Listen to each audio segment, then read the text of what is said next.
remorqueurs se retrouvent coincés avec des tracteurs et semi-remorques endommagés et des services de remorquage pour lesquels ils sont incapables de se faire payer.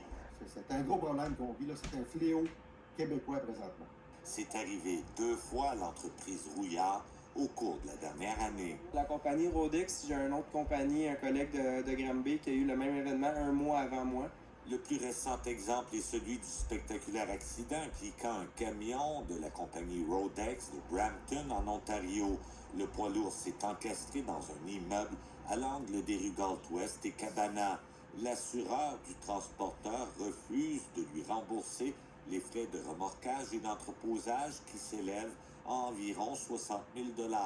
Le prétexte, Rodex n'a pas respecté les clauses de son contrat. Le chauffeur qui était sur les lieux n'était pas avec les normes des assurances. C'est pas qu'il avait son permis, tout est bon, mais il respectait pas les exigences de l'assureur. En juin 2023, une entreprise de l'Alberta, CNR Expedite, a été impliquée dans un accident avec des versements à Scottstown. Le chauffeur ayant déguerpi avant même de laisser ses informations au remorqueur, 11 mois plus tard, l'entreprise court toujours après son argent.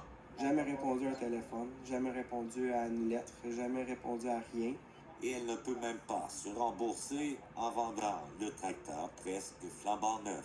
Il y a une créance aussi dessus, fait que tu peux pas l'avoir, faut que tu gères avec le créancier en premier.